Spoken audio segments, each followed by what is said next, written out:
Hello viewers, welcome to my channel AM mathematics. आज हम am mathematics के concept देखेंगे, फिर एक्सरसाइज 5.2 के क्वेश्चंस करेंगे।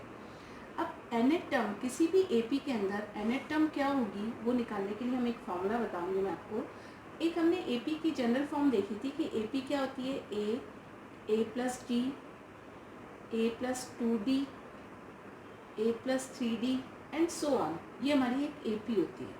तो एपी में this is the first term.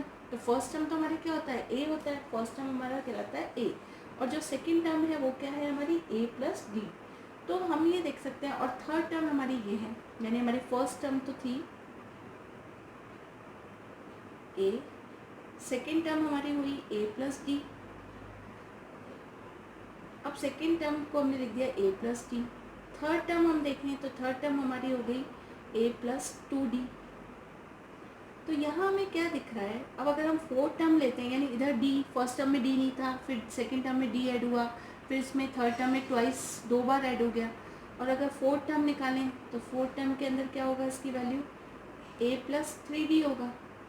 यानी हमें ये कंसेप्ट समझ में आ रहा है कि अगर हम सेकेंड टर्म में देखें तो इसको यूँ लिख सकते हैं A plus N minus 1 into D. क्यों एन माइनस 1, यानी नंबर ऑफ टर्म, जैसे सेकेंड टर्म की बात हो रही है तो ये हुआ ए प्लस 2 माइनस 1 डी। तो वैल्यू आई इसकी ए प्लस डी, इसकी वैल्यू आ गई ए प्लस डी। यानी सेकेंड टर्म के लिए ये फॉर्मूला फिट हो रहा है कि सेकेंड टर्म में तो यहाँ हमने 2 माइनस 1 किया, तो एक स्टैंडर्ड फॉर्म में ए प्लस एन माइनस 1 डी, जो कि एनेट टर्म निकालने के लिए काम आएगा। अब ये फॉर्मूला सही है या नहीं, इसको हम इससे वेरीफाई करेंगे। अब थर्ड टर्म के लिए देखें तो थर्ड टर्म को हम ये लिख सकते हैं A plus 3 minus 1 into D. 3 minus 1 क्या आएगा, 2d आ जाएगा। यानी जिस नंबर के हम टर्म निकाल रहे हैं वो यहाँ है, तो इसकी जगह 3, जैसे अपना एक सेकेंड टर्म निकाल रहे थे तो यहाँ 2 लिखा था, थर्ड निकाल रहे हैं तो यहाँ 3 लिख रहे हैं। इसी तरह फोर्थ लिखेंगे तो हम ये लिखेंगे ए प्लस 4 माइनस 1d, और 4 में से 1 गए तो 3d ये आ जाएगा। यानी जो नंबर के हम टर्म निकाल रहे हैं उसमें से 1 माइनस किया, तो हमारा एनेट टर्म निकालने का जो फॉर्मूला हो गया, एनेट नंबर की टर्म वो कुछ भी हो सकती है, उसको निकालने का जो फॉर्मूला है, एनेट टर्म को हम ए एन से रिप्रेजेंट करते हैं, और उसका फॉर्मूला हो गया ए प्लस एन माइनस 1 डी। अब ए एन मतलब जैसे सेकेंड टर्म थी तो सेकेंड टर्म को हम किससे रिप्रेजेंट करते थे, ए टू से। A two is equals to second term. Third term को हम लिखते हैं ए थ्री, और फोर्थ टर्म को हम लिखते हैं ए फोर। यानी जिस नंबर की है वो, तो फोर्थ नंबर की है तो यहाँ पे अगर एनथ नंबर है तो हमने लिख दिया ए एन। फॉर्मूला क्या बन गया, ए यानी first term plus N minus 1, यानी अगर एन नंबर की टर्म है तो एन माइनस 1, और डी क्या है यहाँ पे, कॉमन डिफरेंस। तो एनेट टर्म निकालने का ये जो फॉर्मूला है, इससे हम सारे क्वेश्चंस को सॉल्व करेंगे जिसमें एनेट टर्म निकालनी है। अब एनेट टर्म 1 नंबर की भी हो सकती है, 2 नंबर की भी हो सकती है, 3, 4, कोई से भी नंबर की टर्म हो सकती है। जैसे सपोज करें अगर फर्स्ट नंबर की टर्म निकालनी है तो फर्स्ट में एन की वैल्यू क्या हो जाएगी, 1 हो जाएगी। 1 माइनस 1 0, तो ये वाला पार्ट क्या हो जाएगा, 0। तो ए एन बराबर ए, और फर्स्ट टर्म हमेशा हम किसको कहते हैं, ए को ही कहते हैं फर्स्ट टर्म।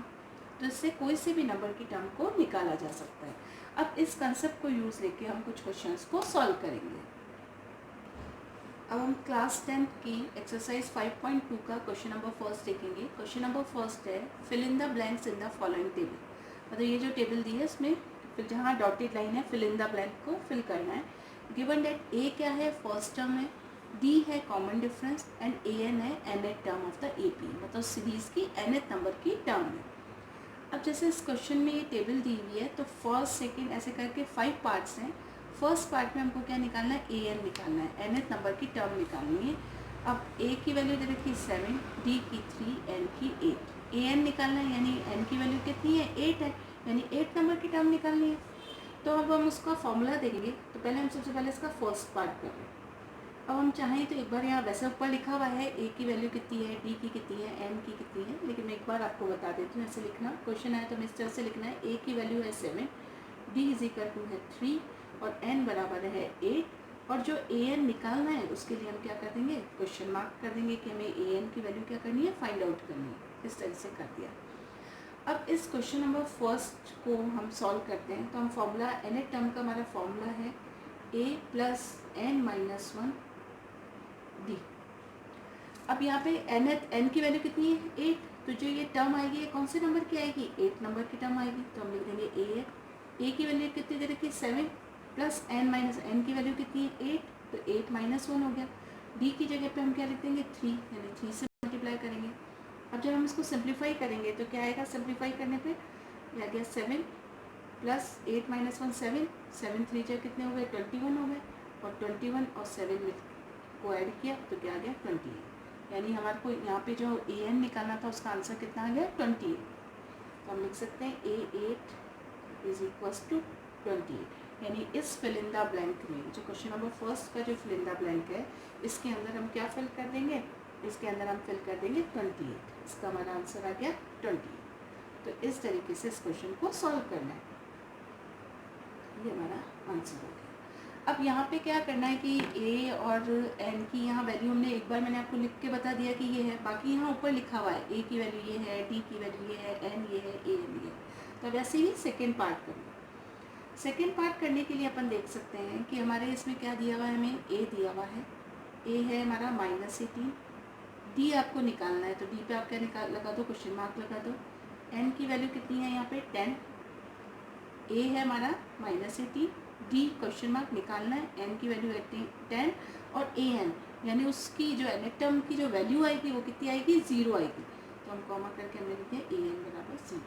अब हमने सारी चीज़ यहाँ लिख दी, वापस से nth टर्म निकालने का फॉर्मूला लगाएं। फॉर्मूला हमको लर्न होना चाहिए a प्लस n-1 d। अब इसमें हम लिखते हैं an की वैल्यू कितनी है, nth नंबर कौन सा नंबर का है 10 नंबर का है, तो हम लिख सकते हैं a10। a की वैल्यू कितनी दे रखी है -18 प्लस n-1 n है 10 तो 10 - 1। d की वैल्यू तो आपको निकालनी है तो अभी अपन ने क्या लिख दिया d लिख दिया। अब जो ये an है यानी यहाँ 10 नंबर की टर्म है उसकी वैल्यू कितनी दे रखी है 0। हम चाहें तो इसको an ही लिख सकते हैं, लेकिन आपको n की वैल्यू 10 है तो हम ये लिखेंगे। और यहाँ पे भी हम लिख सकते हैं कि an बराबर 0, इसका मतलब ये किसके बराबर है, ये बराबर है a10, क्योंकि कौन से नंबर की टर्म निकालनी है 10 नंबर की, तो ये पूरी चीज़ हमने 0 के बराबर रख ली। अब इसको हम सिंप्लीफाई कर लेंगे, सिंप्लीफाई करने पे हुआ ये -18, 10 में से 1 गए 9, 9d इक्वल्स टू 0। अभी इक्वेशन कैसे सिंप्लीफाई होगी, 18 उधर जाएगा तो प्लस का हो जाएगा, यानी 9d इज इक्वल्स टू हमारा क्या आ गया 18, और d की वैल्यू क्या आई 18/9, 9 नीचे चला गया तो d इज इक्वल टू हमारा 18/9, और ये कट के हो गया 9 × 2 = 18, तो हमारा d इज इक्वल टू 2। तो यही फाइंड आउट करना था, क्योंकि d पे हमने क्या करा था, क्वेश्चन मार्क करा था, तो d की वैल्यू क्या आ गई 2 आ गई। तो हमारी जो टेबल है, इस टेबल के अंदर जो फिल इन द ब्लैंक आपको फिल करना है, तो मैंने यहाँ पे d की वैल्यू क्या लिख दी 2 लिख दी। इस तरीके से सॉल्व करेंगे। अब थर्ड पार्ट है, थर्ड पार्ट में a पे डैश डैश लगा है, फिल इन द ब्लैंक यहाँ है a पे, d की वैल्यू -3 है, n 18 है और an है -5, तो a की वैल्यू निकालनी है, तो वही फॉर्मूला वही यूज़ करेंगे, बस उसमें क्या अननोन है हमारी a की वैल्यू निकालनी है। तो हम यहाँ पे वापस से लिख लेते हैं, ऐसा भी मैंने आपको लिखना बताया कि क्या जो वैल्यू दी हुई है उसको हम एक जगह लिख लेते हैं। तो थर्ड पार्ट अगर अपन इसका कर रहे हैं तो थर्ड पार्ट में क्या है, a आपको अननोन है, तो a पे आपने क्या लगा दिया, क्वेश्चन मार्क लगा दिया। a अपन क्वेश्चन मार्क कर देंगे, d की वैल्यू अपने को दे रखी है, d की वैल्यू दे रखी है -3 और n की वैल्यू दे रखी है 18 और an यानी nth नंबर की टर्म आपको दे रखी है -5। अब यहाँ पे हम देखेंगे वही फॉर्मूला लगाएंगे, nth के लिए an a plus n-1 d, ये हो गया हमारा। अब इसमें a की वैल्यू हमको निकालनी है और an कौन से नंबर की टर्म है, 18 नंबर की टर्म है, तो उसकी वैल्यू a18, a आपको निकालना है, n की जगह आपने लिख दिया 18 -1 और d की जगह लिख दिया हमने -3, ब्रैकेट बना के लिखा क्योंकि ना दो साइन एक साथ नहीं आते, वैसे d से मल्टीप्लाई में है तो हमने यहाँ पे लिख दिया। अब यहाँ पे हम लिख सकते हैं an-5, ये अपन ने लिखा है, an की वैल्यू हमने क्या लिखी है -5, तो ये एक्चुअली n की जगह आप क्या लिख सकते हो 18, तो एक तरह से किसकी वैल्यू आई है a18 की वैल्यू आई है -5, तो हम यहाँ पे लिख सकते हैं ये बराबर किसके आएगा -5 के, यहाँ ये वैल्यू होगी। अब इसको हम सिंप्लीफाई करेंगे तो ये हुआ a प्लस 18 में से 1 माइनस किया तो क्या हुआ 17 आया, 17 और प्लस माइनस क्या होंगे माइनस हो जाएंगे, यहाँ माइनस साइन आ जाएगा और 7,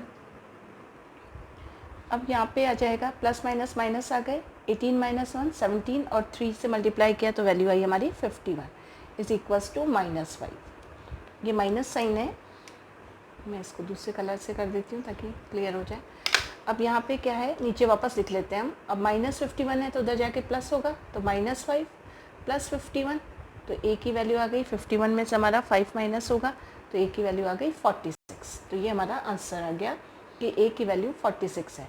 तो हम इसको क्या कर सकते हैं, इसके अंदर टेबल के अंदर इसको फिल कर सकते हैं।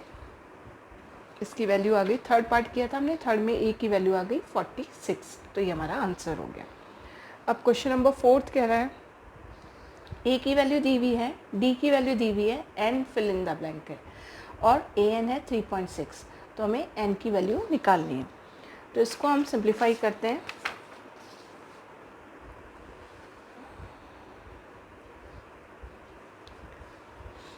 अब हम करते हैं, ये क्वेश्चन नंबर 4 है, क्वेश्चन नंबर 1 का 4th पार्ट है। अब इसमें क्या क्या गिवन है उसको हमने लिख लिया। क्वेश्चन नंबर 1 के 4th पार्ट में ए बराबर है हमारा -18.9, डी बराबर है 2.5, एन हमको निकालना है, जो निकालना है उस पर क्वेश्चन मार्क कर लेते हैं, और ए एन की वैल्यू दे रखी है हमको 3.6। ए एन की वैल्यू हमको निकाल है, दे रखी है 3.6। अब वही फॉर्मूला यूज़ करेंगे। फॉर्मूला है एन एट टर्म निकालने का, a n a plus N minus 1 d. A n की वैल्यू है 3.6। अब यहाँ हमको एन की वैल्यू पता नहीं है इसलिए हम नहीं लिखेंगे। ए एन है 3.6, ए की जगह लिखेंगे -18.9 प्लस एन माइनस 1, तो एन ही रहने देंगे क्योंकि एन की वैल्यू पता नहीं है, और डी की क्या है 2.5। अब इसको सिंप्लीफाई करेंगे, 3.6 तो है ही, 18.9 इधर आ जाएगा लेफ्ट हैंड साइड, तो ये प्लस का हो गया, तो प्लस 18.9। अब ये बचा, हम इसको मल्टीप्लाई करें, ये हुआ 2.5 एन माइनस 2.5। अब इसमें क्या हुआ 3.6 प्लस 18.9, और इधर लिया है इसको तो ये हुआ प्लस 2.5, बराबर ये हो गया 2.5 एन। अब इसको पूरे को हमने प्लस करेंगे, इसको जोड़ेंगे तो ये अपना आ जाएगा, इसको ऐड करने पे ये लगभग अपना आ गया 25 इज इक्वल्स टू 2.5 एन। यूँ भी लिख सकते हैं इसको कि 2.5 एन इज इक्वल्स टू 25, और एन की वैल्यू क्या आ गई अपने 25 अपॉन 2.5। पॉइंट हटाया तो ऊपर एक ज़ीरो लग गया, और हमको यह दिख रहा है 25 बन जाए 25 और ज़ीरो है, तो ये एन की वैल्यू क्या आ गई 10 आ गई। तो ये हमारा आंसर आ गया एन की वैल्यू 10। तो इसको हम उसमें फिल कर देंगे कि एन की वैल्यू कितनी आ गई 10 आ गई। तो फिल इन द ब्लैंक्स में हम देखें तो 4th क्वेश्चन में हमने आंसर हो गया एन इज़ 10। अब इसका 5th पार्ट कह रहा है कि ए दे रखा है, डी दे रखा है, एन दे रखा है, और क्या निकालना है आपको ए एन निकालना है। कौन से नंबर की टर्म निकालनी है 105। तो हम वापस से इनको लिख लेंगे कि क्या क्या गिवन है और क्या हमको निकालना है। तो इस क्वेश्चन को हम सिंप्लीफाई करते हैं। क्वेश्चन नंबर 1 का ये है हमारा 5th पार्ट। अब क्वेश्चन नंबर का 1 के 5th पार्ट में a is 3.5, d is equals to 0, n is equals to 105, और ए एन अपने लिए निकालना है हमको। अब यहाँ पे ए एन जो होगा वो किसके बराबर होगा, एन एट टर्म किसके बराबर होगी, एन एट टर्म बराबर होगी ए 105, एन की वैल्यू है यहाँ पे 105 is equals to a plus N minus 1 d वाला फॉर्मूला लगाएंगे। ए की वैल्यू है 3.5 प्लस एन माइनस 1 यानी 105 माइनस 1, और डी की जगह हमने क्या लिख दिया 0।